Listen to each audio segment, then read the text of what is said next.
Cristianos, qué trapiada tan berraca la que le dio Felipe Harman a Álvaro Uribe Vélez y a Paloma Valencia. Y es que el señor del Centro Democrático dijo que lo que hacía Petro, Iván Cepeda, pues eran mentiras, ¿no? Y que Paloma Valencia sí proponía mejores cosas para los campesinos. Hágame el favor. Por lo cual el funcionario Harman le tocó desglosarle los logros de la entidad, donde dejó en evidencia la manipulación que hace Álvaro Uribe Vélez con la derecha. Tremendo esto, ustedes tienen que verlo, cómo Felipe Harman dejó sentado a Álvaro Uribe Vélez. Tierras, Paloma, Petro y Cepeda. El presidente Petro ni cumple ni dice la verdad. Paloma ha anunciado entrega de tierras con proyectos productivos y sistemas asociativos también con empresarios que garanticen rentabilidad al campesino, como los ejemplos de nuestro gobierno en el Catatumbo y en María la Baja. Paloma buscaría alternativas para evitar devoluciones por sentencias en contra de la SAE. Tierras entregadas a los campesinos de la SAE que no las tengan que devolver. Paloma quiere utilizar canales de crédito campesino alternativos como las distribuidoras de insumos. El presidente Petro no cumple la meta de 1,5 millones de hectáreas. Ha entregado 305.000 hectáreas, no 700.000 como lo afirma. Esto es lo que aparece en entregas. Con registro, 66.000 hectáreas. Por registrar, 62.000. Entregas provisionales, 175.000. Muchas vienen de estupefaciente, con riesgos de devolución. Total, 305.000.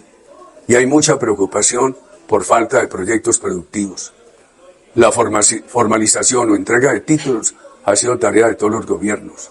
Cepeda ha sido enemigo del agroempresarial. Plantea que no se cumplió con el 1.500.000 hectáreas que se planteó inicialmente y plantea él como un ejemplo claro y pone puntualmente 2 casos, el de Montes de María, el de María la Baja y el de Catatumbo. Fue del 2002 al 2010 en el gobierno en el que se propició una de las mayores contrarreformas agrarias en la historia del país. 3 millones de campesinos perdieron su tierra. En el Catatumbo, caso que él anuncia, 100.000 personas tuvieron que salir de su tierra. En María la Baja, en Montes de María, más de 200.000 personas tuvieron que salir huyendo de la violencia. Pero no contentos con ello, a partir del reparto burocrático de las notarías, se generó un circuito de despojo a títulos colectivos, a tierras comunitarias, a consejos comunitarios. Un caso emblemático es Hijo Amiandó y el caso de Curvarado, en el que tierras colectivas usurpadas desde las notarías terminaban en manos de terceros. El señor Arturo Vega, el primer director del INCODER en ese gobierno, no solamente que tuvo mi puesto, que era la Autoridad Nacional de Tierras, en esa época no existía la agencia sino el INCODER, es un señor que no solamente terminó siendo investigado por el despojo de tierras de Córdoba, sino que venía del Fondo Ganadero de Córdoba y que efectivamente terminó usando todas las herramientas jurídicas de la Autoridad Nacional de Tierras para legalizar también ese despojo. Críticas asociadas a, por ejemplo, que no se han entregado 765.000 sino 305.000 hectáreas. Nosotros tenemos pendientes 130.000 hectáreas por desalojar de la SAE y del Fondo de Reparación. Alrededor de 130 a 150.000 hectáreas. ¿Por qué para desalojar? Porque a pesar de estar en el Fondo de Reparación para reparar a las víctimas y a pesar de estar en la Sociedad de Activos Especiales, la tienen actualmente las mismas personas a las cuales les quitaron esa tierra. Adivinen en qué gobierno se las entregaron. Adivinen por qué a esta agencia de tierra le ha tocado ir a más de 400 fincas y más de 100.000 hectáreas a recuperarla y a decirle a indebidos ocupantes que desocupen los predios de la nación. ¿Quién se los entregó? Pero además, la inmensa cantidad de baldíos indebidamente ocupados que nunca se materializaban estas acciones y que efectivamente a lo largo de este tiempo nosotros hemos podido iniciar a materializarlas encontrando una red de poder político dentro de los baldíos nacionales, dentro de los baldíos generales de la nación. Sí, la gestión efectiva del Banco de Tierras va en 765.000 hectáreas y la meta del plan de desarrollo ha sido mucho mayor. Pero este gobierno ha generado la mayor asignación presupuestaria en la historia del país para la compra efectiva de tierra y al mismo tiempo las mejores herramientas para que nosotros podamos avanzar en los esquemas de formalización y en los esquemas de recuperación de los bienes baldíos de la nación. Es precisamente haciendo esa tarea, desocupando los bienes baldíos, desocupando los bienes fiscales de la nación que hemos podido avanzar en esa cifra importante. 765.000 hectáreas gestionadas, en un avance sustancial en el que esperamos integrar al menos 500.000 hectáreas antes de que se termine el gobierno. Vamos en alrededor de 310.000. En un avance en el que esperamos tener la voluntad y la disposición también de la fuerza pública con quien hemos trabajado arduamente con la Policía Nacional para avanzar en la aprehensión y recuperación de al menos 150.000 hectáreas más. En un avance significativo con una apropiación presupuestal importante que nos permite fortalecer la presencia activa de la Agencia Nacional de Tierras a lo largo del país para la recuperación de la tierra de la nación. Mientras dijeron a lo largo del tiempo un fantasma asociado a la expropiación, nosotros nos hemos podido dar cuenta que realmente las tierras ocupadas, las tierras que literalmente están indebidamente ocupadas, son las tierras del Estado. Que efectivamente no hemos hecho una cosa distinta, recuperar los bienes de la nación y ponerlos a disposición de los campesinos y campesinas sin tierra. Este gobierno es el único que ha avanzado sustancialmente en la voluntad política de implementar el acuerdo de paz. Son 763.000 hectáreas, hay un rezago de 3 millones de hectáreas. Tenemos que avanzar en la entrega no solamente de la parte integral de estas 763.000, sino en la consecución de 2 millones de hectáreas más. Y tenemos que avanzar sustancialmente en incorporar herramientas jurídicas, técnicas y financieras en un gran diálogo por la tierra en Colombia. Lo que quiere Álvaro Uribe Vélez es volver al poder para, adivinen qué, arrebatar estas tierras. Pilas, Colombia, no se dejen engañar. Decir que tienen un presupuesto de más falsas al país. En paz. Lo que no te contó Paloma Valencia en su supuesta gran denuncia. Un pacto por la protección por la vida y por la protección de la tierra puede construir un país en paz. Y además de esto, aquí le pega tremenda terapiada a Paloma Valencia porque un primito de la señora está ocupando tierras baldías. ¿Qué tal esto? Lo que no te contó Paloma Valencia en su supuesta gran denuncia sobre la Agencia Nacional de Tierra. Lo que está pasando con la Agencia de Tierras es gravísimo. No solamente porque le han dado cifras falsas al presidente o el presidente le está dando cifras falsas al país. Anunció que había entregado más de 500.000 hectáreas. Las cifras que nos responden por derecho de petición muestran que han entregado menos de la mitad. Y lo más grave, se ha aumentado la burocracia de manera sustantiva, afectando el erario público. Y hay que decir que tienen un presupuesto de más de 2 billones de pesos y no lo ejecutan. Han ejecutado muy poquitos recursos y uno se pregunta qué hicieron con la plata. Creo que los entes de control tienen que entrar ya a investigar lo que está pasando, porque hay muchas sospechas, entre otras cosas. Por ejemplo, compran tierra que ellos mismos evalúan. En el departamento del Cauca, donde todo está destruido, están pagando hectáreas a más de 70 millones de pesos. La primera gran cosa es que en el derecho de petición que nos solicita, las 4 primeras preguntas son del primo. Y son del primo porque la Agencia Nacional de Tierras declaró ese predio baldío que es de 6.000 hectáreas en el departamento del Bichada. Arranquemos por ahí, senadora. Está muy interesado en el caso de Lola Serna, en el que alianza con un excongresista de su partido, literalmente están acaparando 6.000 hectáreas de bienes baldíos del Estado. Lo segundo tiene que ver con todos los servicios de prestamiento logístico. Que estamos gastando mucha plata en la Agencia Nacional de Tierras en eventos. No son en eventos solamente, senadora. Son en asambleas campesinas, en espacios formativos, en espacios organizativos y fundamentalmente en aprehensiones. Aprehensiones que nos permiten darle las garantías a la fuerza pública para que nos acompañe en un sinnúmero de espacios y de desalojos de bienes de la SAE, de bienes del Fondo de Reparación y de bienes baldíos. El tercero es que mucha burocracia. ¿Qué gran burocracia? Pues claramente antes la Agencia Nacional de Tierras no hacía el trabajo.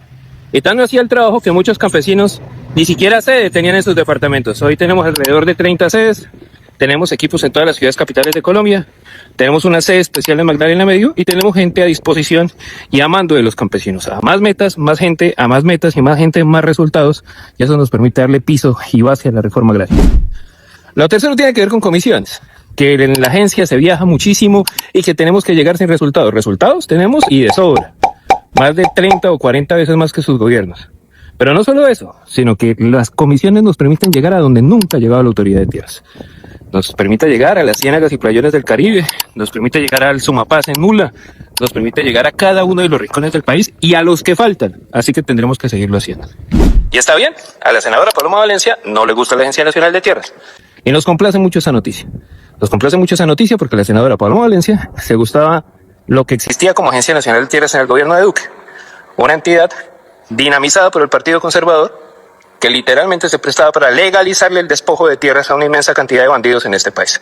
Hoy nosotros trabajamos para el campesinado de Colombia. Hoy nosotros trabajamos para las comunidades étnicas de Colombia. Entonces a los campesinos y a las comunidades étnicas y a los ciudadanos, ojalá que todos podamos seguir trabajando para que no le siga gustando la Agencia Nacional de Tierras a gente como Paloma Valencia. Todo candidato a la presidencia, lo único que tiene que conocer es su país. ¿Qué es Colombia? ¿Qué significa Colombia? Y lo digo porque me sorprende profundamente la denuncia que hace la senadora Paloma Valencia, que nosotros estamos comprando aviones y vuelos privados para viajar por el país como si nosotros estuviéramos de turismo de safari. Es una gran mentira esta señora Paloma Valencia lo que intenta decir, ¿no? Y preciso ayer hubo una junta aquí con Felipe Hartman de una conferencia de prensa y denunció esto del primito de Valencia. ¿Qué tal esto? En el caso de la senadora y candidata Paloma Valencia estamos hablando de un primo en el que ya hay una decisión de fondo. y es que efectivamente están ocupando un bien baldío que además incluso no es una decisión de este gobierno. Son alrededor de 6.000 hectáreas en el municipio de Primavera de Vichada, nosotros así lo hemos ratificado y a partir de ahí se dispuso pues un contrapunteo y un debate abierto de la senadora con la entidad. Nosotros asumimos con tranquilidad esa discusión pública, pero efectivamente no vamos a dejar de decir que es baldío lo que es baldío. La finca de los Lacerda en Primavera es baldía. Puede llorar Paloma Valencia, pero tendrán que entregar estas tierras, ¿no? Acostumbrados a acaparar, ¿no? A negarlo todo, a decir que ellos nunca despojaron a campesinos de tierras, ¿no? Como por ejemplo, en estos días se supo que la cifra de falsos positivos de la JEP subió a 7.837 casos. Por supuesto, Álvaro Uribe Vélez salió negándolo todo y dice que en el gobierno de él no fue. Señor expresidente, le cambio de tema porque esta cifra se conoció desde la Jurisdicción Especial para la Paz, la nueva cifra de falsos positivos, 7.837. Y a propósito, el candidato Iván Cepeda escribió, y abro comillas para leerle textual, ¿y cuándo será juzgado por crímenes contra la humanidad Álvaro Uribe Vélez, hoy candidato a ministro de Defensa? ¿Usted qué le responde?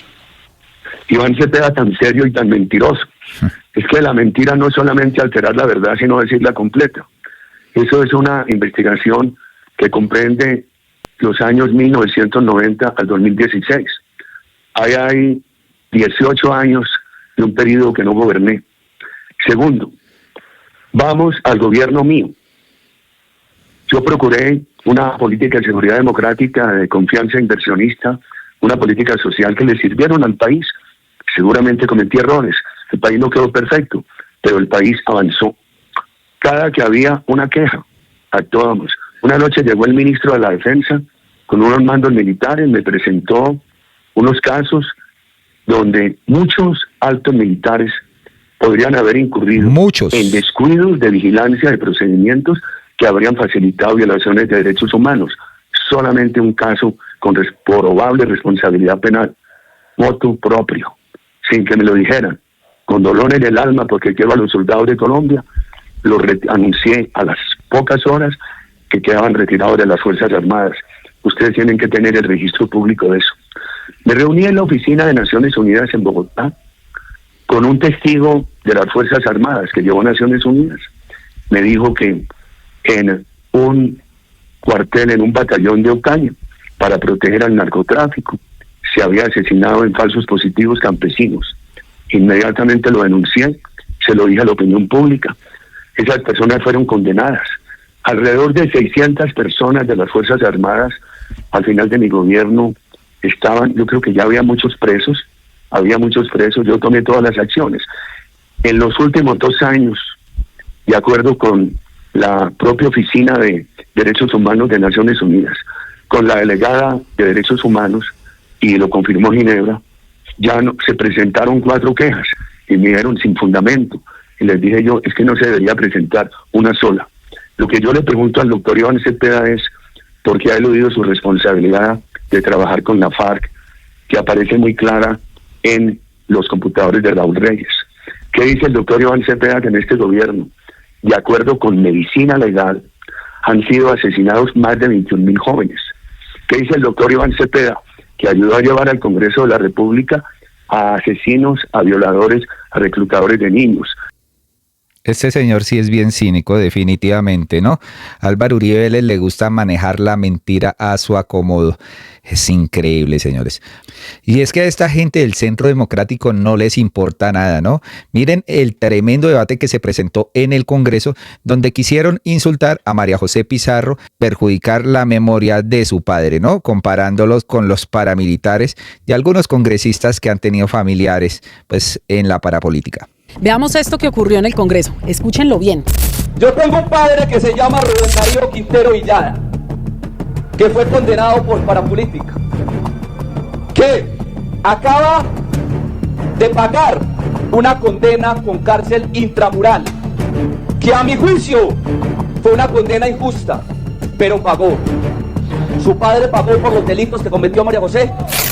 Mi padre, a diferencia de cualquier parapolítico, se los digo, hizo la paz. La primera paz sin reversa, sin disidencias y por convicción personal y colectiva. En esa paz lo asesinaron. Lo asesinó la perversa alianza entre el paramilitarismo y quienes desde el Estado debían cumplir esa paz y proteger su vida, siendo él candidato presidencial. No hicieron nada. Los tiros no eran por el pasado, sino por el futuro, eso lo sabemos hoy. El M-19 cumplió y la democracia ganó. La extrema derecha, en cambio, nos impuso una gobernanza paramilitar que victimizó a millones de colombianos y de colombianas durante décadas. Y lo peor es que ni lo ocultan, ni siquiera les da vergüenza. Al contrario, como mafiosos se enorgullecen.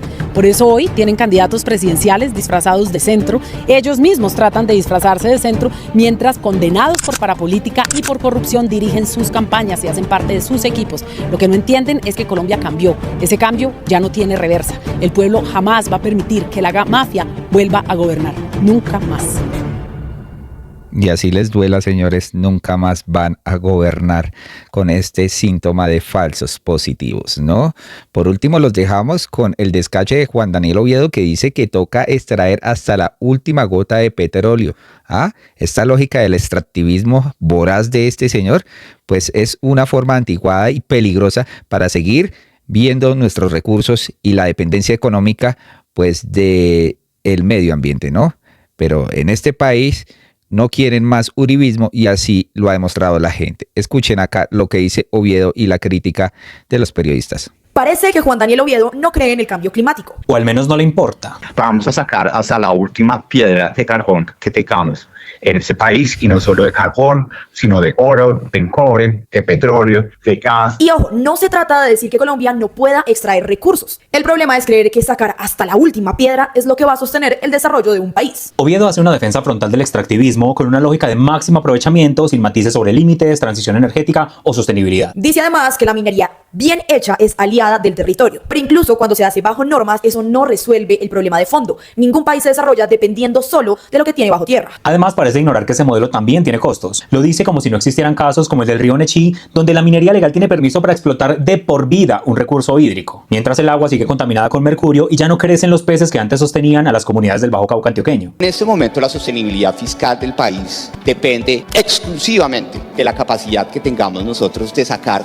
todos los recursos naturales que tengamos en nuestro subsuelo. Allá, Mineros S.A. tiene un título de más de 36.000 hectáreas, casi el tamaño de Medellín, que le permite hacer minería legal, con permisos, la que cumple normas, la bien hecha según él. Pero en el río Nechí, los humedales prácticamente desaparecieron y con ellos muchas especies de peces que sostenían a las comunidades. Los habitantes enumeran diferentes especies que ya no existen y estudios del IPC muestran que esos impactos no se han prevenido, ni mitigado, ni compensado. ¿De qué desarrollo estamos hablando si el modelo ni siquiera reconoce estos costos? Porque cuando dependes de extraer, no solo te vuelves débil económicamente, también terminas trasladando los costos ambientales a los territorios. Miremos lo que dice la ciencia sobre el modelo que Oviedo propone. La minería legal en Colombia contribuyó a deforestar más de 120.000 hectáreas en 18 años, según imágenes satelitales de la NASA. No la ilegal, la legal. Y tampoco podemos obviar el contexto global que Oviedo parece ignorar deliberadamente. El mundo lleva décadas intentando salir de la dependencia de los combustibles fósiles precisamente porque quemar carbón, petróleo y gas está calentando el planeta a una velocidad que amenaza la vida humana. Apostar la sostenibilidad fiscal de un país al extractivismo voraz es apostarle al pasado. Pero claro, esa es la Colombia que sueñan, una que vaya hacia atrás, que busque enriquecer aún más a los de siempre, porque la minería bien hecha o el fracking responsable solo existen en el discurso. Colombia tiene una decisión que tomar. ¿De qué va a vivir en los próximos 50 años? Y esa decisión no se puede tomar pensando que el subsuelo es un cajero automático que va a sostenerlo todo. Lógicamente que no, estos recursos tarde que temprano se acabarán y perjudicarán al medio ambiente. Y el agua hay que cuidarla, señores, porque está muy escasa, ¿no? Colombia, hasta acá este video. Muy amables por escucharnos y nos vemos en uno próximo.